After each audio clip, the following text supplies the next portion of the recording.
can see here are all my in-progress courses. So I can see the particular assignments. The ones that are filled in with the blue dots are the assignments I finished, and then the gray dots are ones I still need to work on. So I can see my total progress for the course. I can see for my program, 38% of my courses are completed. And if I wanted to, I could just click on this link to go, launch this assignment now to take care of it. Probably even more important to what you were mentioning a minute ago is my outcome progress.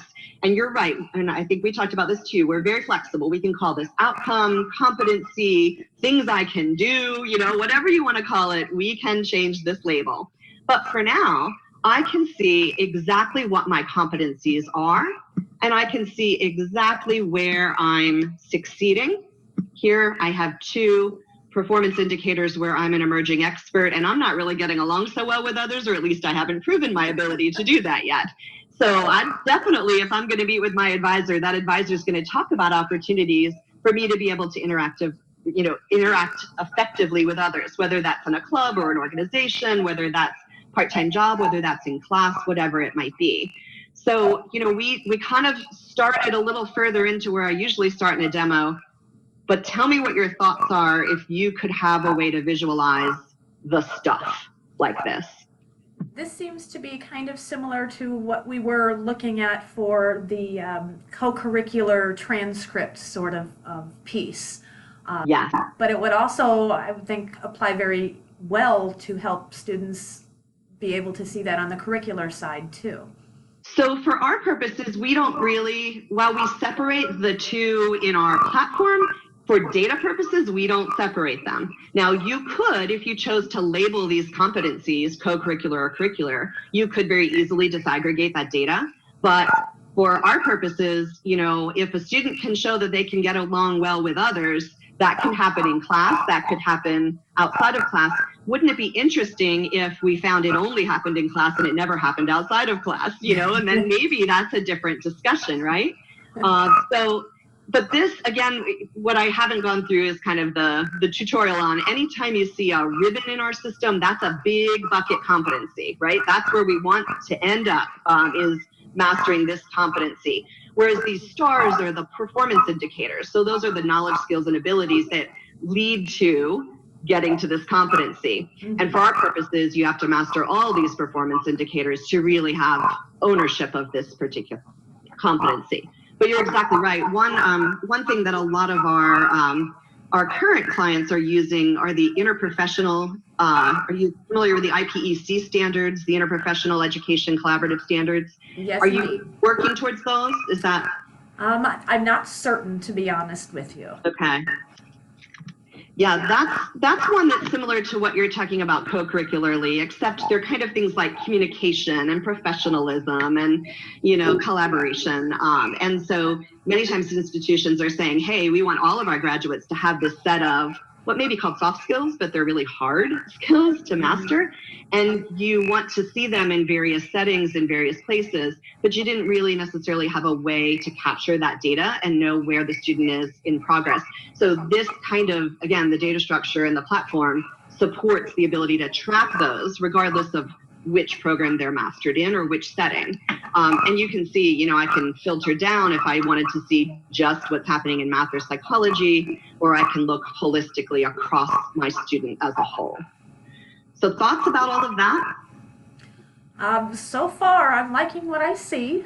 I would definitely, I'm looking at the time here, and I would like to get to what the faculty would see for course building and student interaction pieces, any integrations, those sorts of things as well. Absolutely. So I'm now Marcus Walker, an instructor. See how easily I change personas here. I'll go quickly through here. While we're back in the instructor side, the student sees something very similar when they log in. This is their feed, and again, the communication piece. So this looks probably like a social media platform you might recognize, right? I could easily post, upload, share links, polls, news, and this is for the entire community. So it doesn't matter if I'm, in a psychology program or a math program, this is the entire university or the entire community gets to see this serves up here.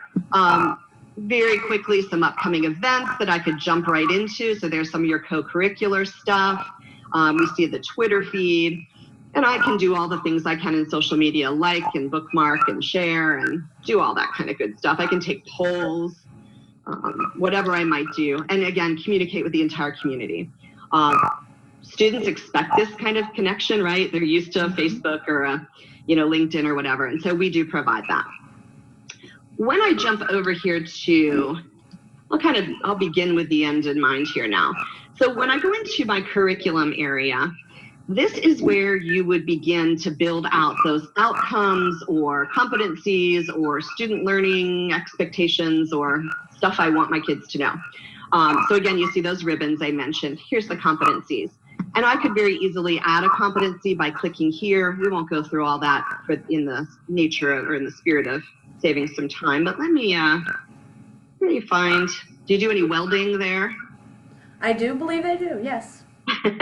So I'll jump down here to some welding curriculum. Again, this is a demo org, so there's just going to be all kinds of stuff in here. But what we look at first, actually I'll jump over here.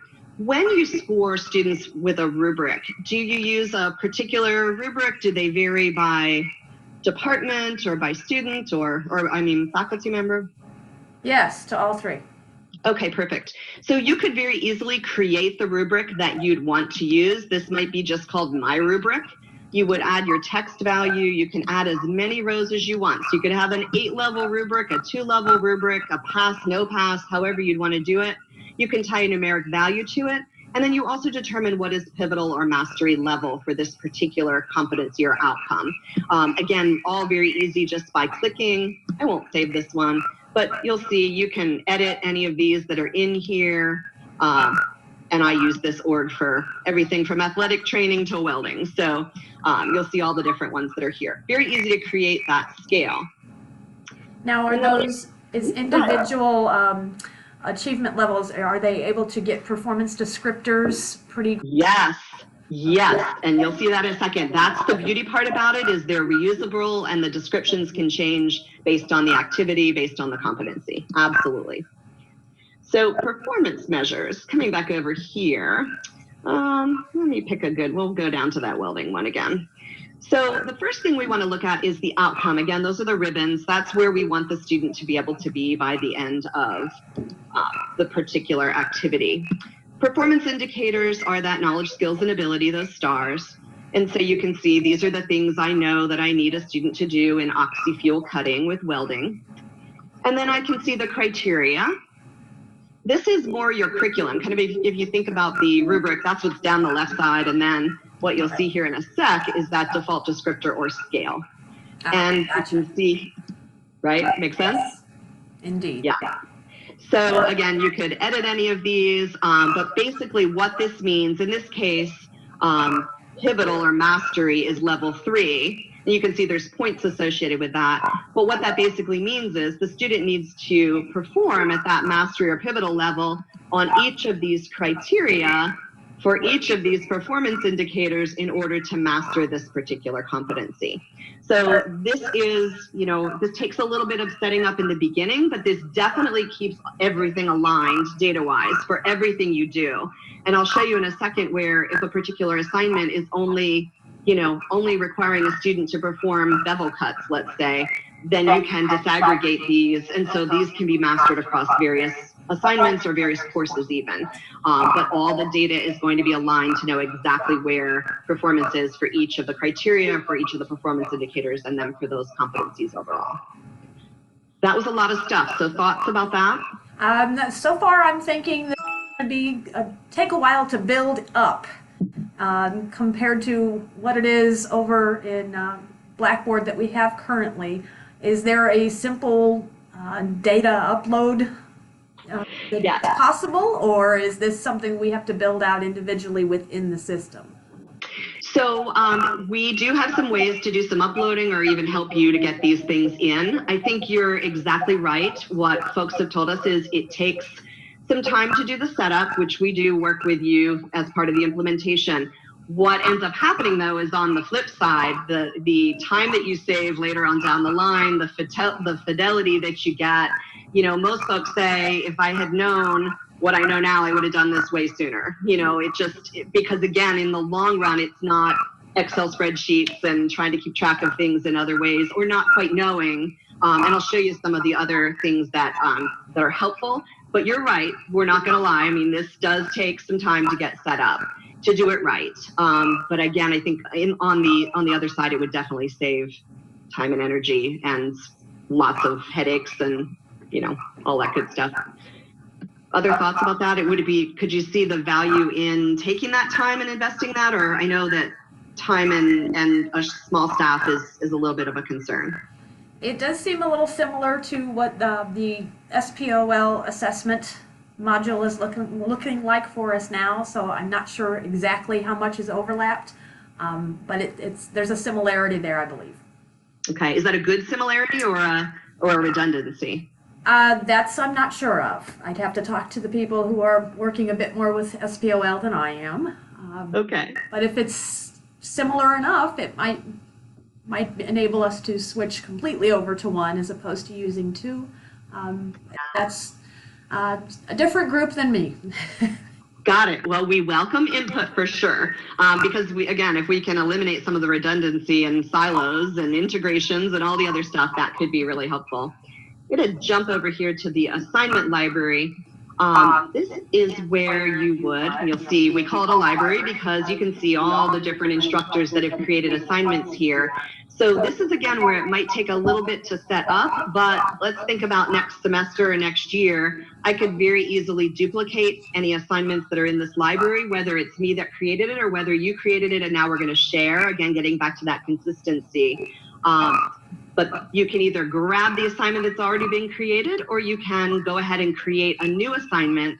Let me ask, do you use any e-learning content, like Scorum content pre-made? Yes. Okay, so what I don't have set up on this particular org, but what we do have available is the ability to just go ahead and grab up that Scorum content right here. You just bring it in, it stays in the platform, looks just like, you know, it's in our system. So we do have the ability to bring that Scorum, those e-learning activities in here. LTI, all stuff as well. So a submission assignment. I won't create a whole one. You're the instructional designer. I'm not, but you would basically create, this is just a rich text editor field. So you create the title, bring in pictures, anything you'd want. As I said, if it's e-learning, you just bring it in with a link. But if you're going to build the assignment, you would build it here. And this is where you would tie the evaluation method. So we do have the ability to do points-based evaluation with rubrics, and competency-based evaluation or outcomes as well. So I'm gonna pick this one just for fun. And this is where I would add my performance indicators to. So now you're gonna see the ribbons again, right? Mm-hmm. And where was that welding one we picked a minute ago? Let's see, I can search here, there we go. So there's that welding task, our welding competency. And I can choose here to say, for this assignment, I want to add all of these performance indicators, or I only want to add a few. So if I add just a few to this assignment, or if I add all of them, you'll see they pop over here now. So this is saying for this assignment, this is what I'm going to be evaluating the student on. I can also say, you know what, I don't want this, I don't want this, I don't want this. So very easy to get very granular with this. And then I would just simply save it here. So thoughts about that before I jump over to an actual course? So even the test-based ones as well as submission-based ones are all done through the assignment interface. Is that correct? Yes, and we do have Learnosity built into our system. I don't know if you're familiar with Learnosity, but it's an amazing testing engine. I think 52 different question types, but that's all built in. It's not a part of our system. No extra charge for that. But yes, if you were going to, let me go here to this assignment library, you would just, if you're going to create a quiz or a test, you would just do a quiz assignment, and that would provide access to the Learnosity stuff. You can also write your own items and do all of that, but there's a whole bank that you can pull from as well. Okay. And the only other thing that I didn't look at here, we have this resource library that I won't go deep into for the sake of time, but anywhere you add a resource to an assignment, you would just quickly add it. Let's say it was a video, let's say it was something to read, whatever, PDF. You would just add it right here, and it would automatically go over here into the resource library so that other instructors would have access to that as well.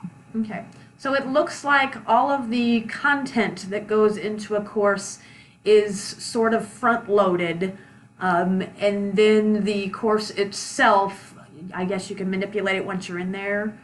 Yeah, that's where I'm headed next. So now I'm out of welding, which is not my area of expertise, and in psychology, which is.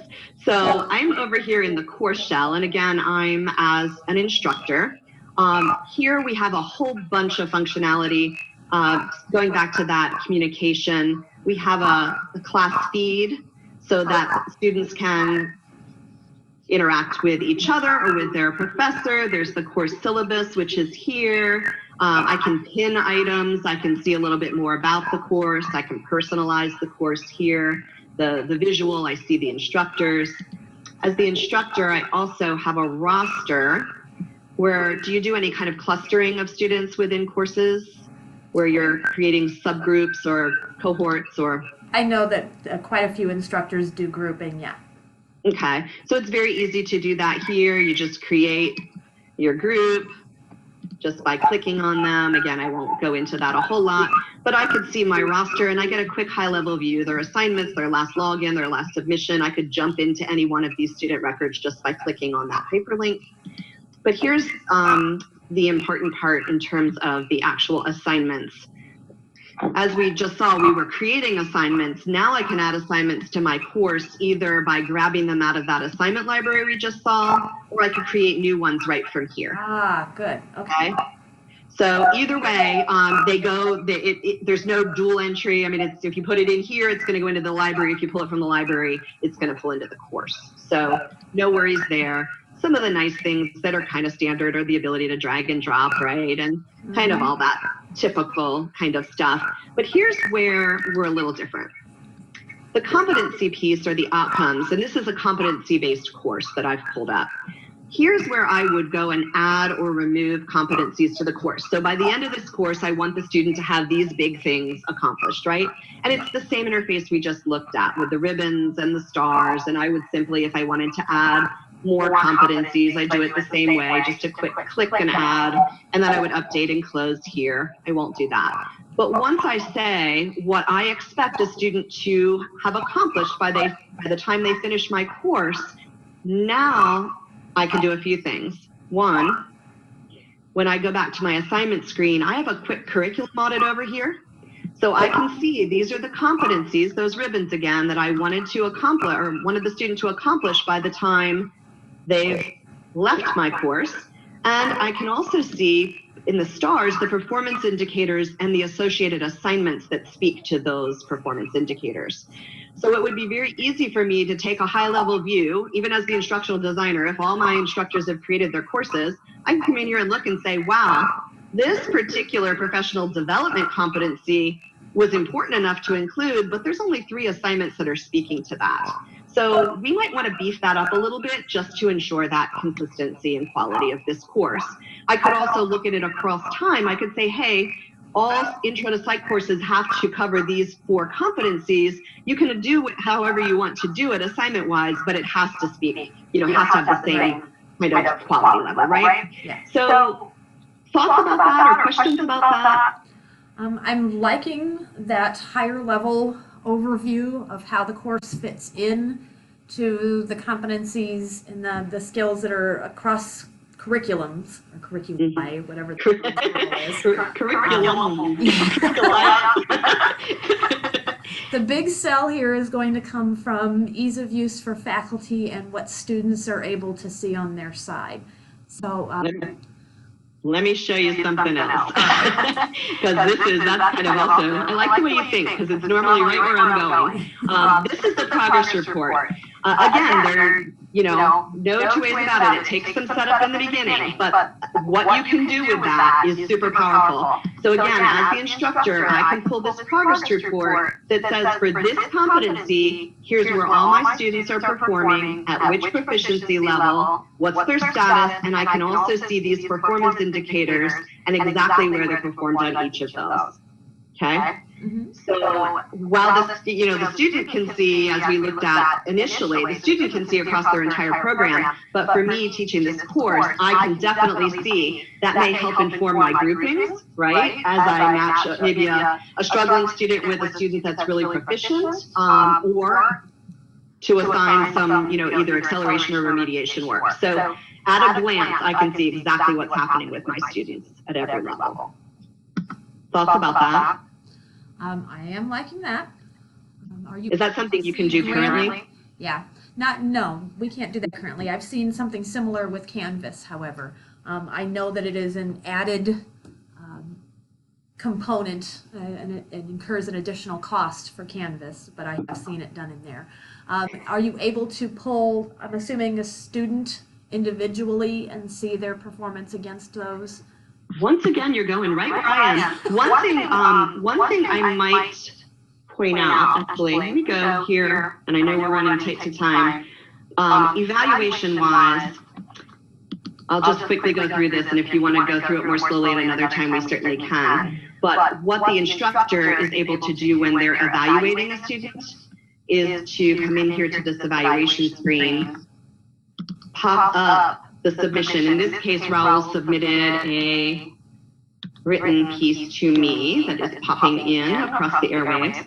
But here I can see what he submitted. I see the evaluation criteria. I can simply score him quickly and easily just by clicking on wherever he's performed. I could make comments. I could drag and drop files for him to share, send him to websites to review. But I can also, if he submitted, maybe I allowed him to submit 3 times, I would see all of his submissions here. So it doesn't overwrite the submission, it would gather up each piece of evidence. I think that's one of the big differentiators between us and other platforms is that we do not overwrite, we capture all that evidence. But the second piece is when you mentioned Canvas, and I'm not super familiar, just what I understand is that there's a lot of assumption that if a student is in a course and has completed activities, they've mastered the outcomes for the course. So again, because it's all course-based rather than tied to the individual student, it's not about what that student did, but it may be more about they took the course, so therefore they mastered the competencies with a B.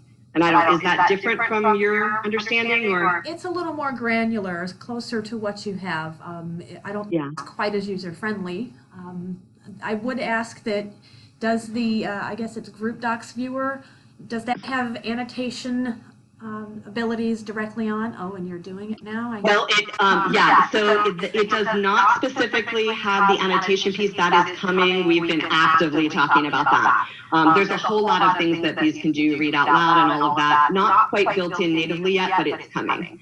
So yes, that was a big request from our current folks to be able to annotate. So we're on that for sure. Along with downloading of the annotated copy, if possible. Yes.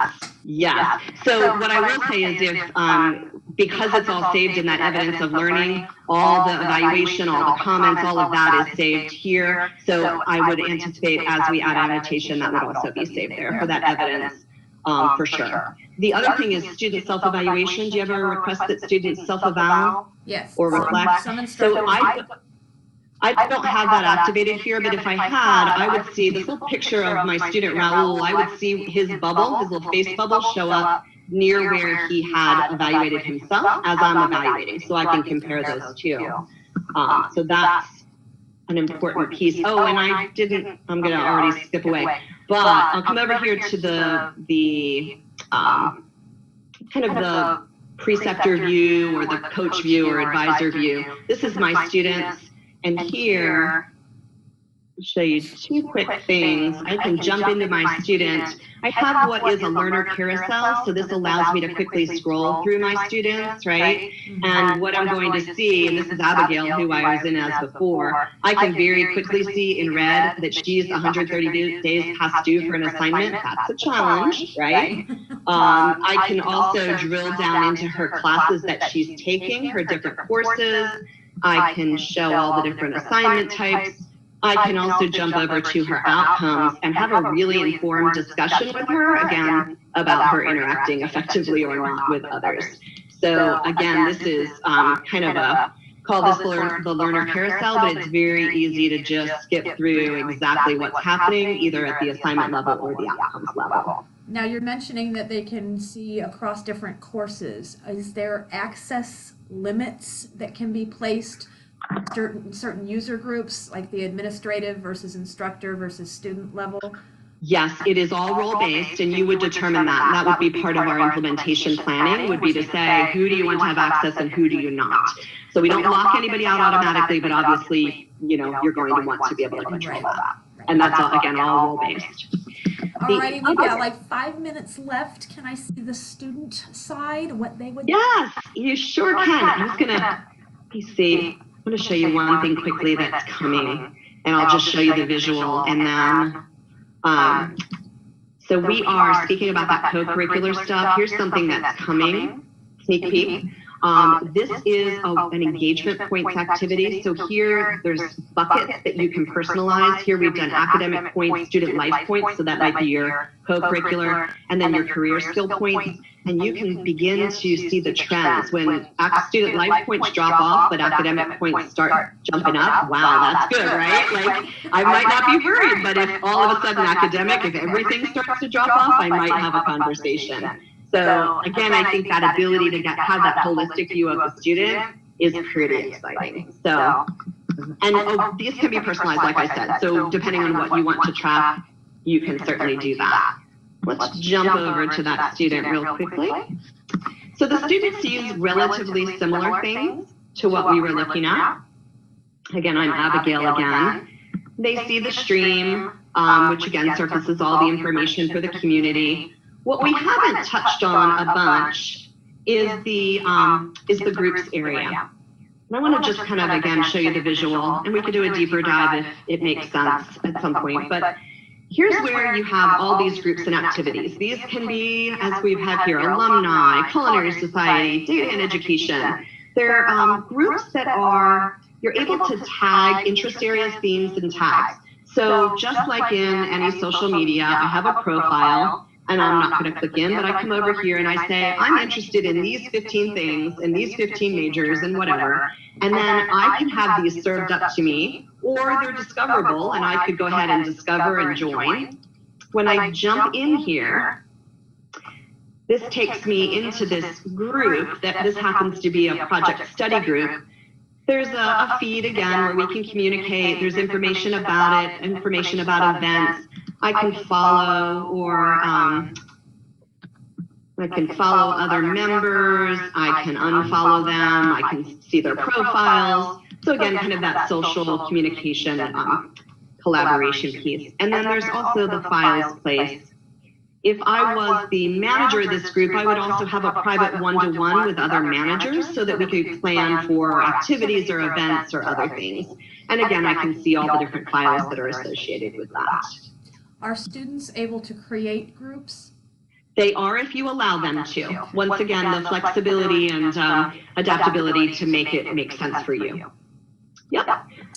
And then you are probably wondering what their course interface looks like. And again, it looks fairly similar. We have the feed. I can see my assignments. So those are similar to what we saw. I can jump right into them. I do have a planning calendar that I can use. And then I also have progress. That's my progress, again, to be able to see exactly where I am with competencies or assignments and what's going on. And again, I can drill down as needed. So thoughts about that with 1.5 minutes to spare? It seems like the student view and the instructor view are very similar. Is there any need that you can see of for a student preview type mode Or is it pretty much a given that what the instructor sees is what the student will see? So are you asking if the instructor can preview what they've created? Yes. Yes, I didn't click on that, but we do. Yeah, you can jump in and see. We were in the evaluation section, and you would be able to see exactly what the student sees. So going back here to where we were with Raul, if I wanted to see what the assignment would look like for the student, maybe I'm evaluating it and I forget what it looked like, I could just pop it up right here and see what the assignment would look like. Gotcha. It's also to add, both for the student and instructors at the bottom of the assignment, it tells them exactly what the purpose of that assignment is and what they're going to be assessed on. So the student can understand why they're doing this assessment or assignment and how it maps to their overall objectives in their course or program. So that's a little bit different in the traditional course-based system as well. I really like that. Good transparency, right? So absolutely. The only thing different for the student would be there would be a submit button up here when they're ready to submit. Gotcha. So, all right. Just allow them to submit assignments, videos for assessment. So they're not limited on how they're going to be, whether it's simulated or live or however they. There's multiple ways they can also submit their pieces of work. So. So I know we used a lot of the time on the front end, Anastasia, just to kind of learn about the reason that we're not today, and I apologize for taking some of that time, but as a next step, we could either add another hour to what we talked about with you, or with your subcommittee of 14, are you starting to get to the point where you're inviting us to maybe present to a larger audience in a more formal, longer type of not quite yet. We need to pull a proposal together before we start bringing in people to do those sorts of presentations. I see that is on the horizon, and that it is possible that we'll extend an invitation as such to in the coming probably a few months. My guess is that we're not going to move things forward until after our HLC audit in March. So I would perceive that next fall is when we're really going to start drilling into this a little more intensely. Well, definitely keep us in the loop on that, because we update.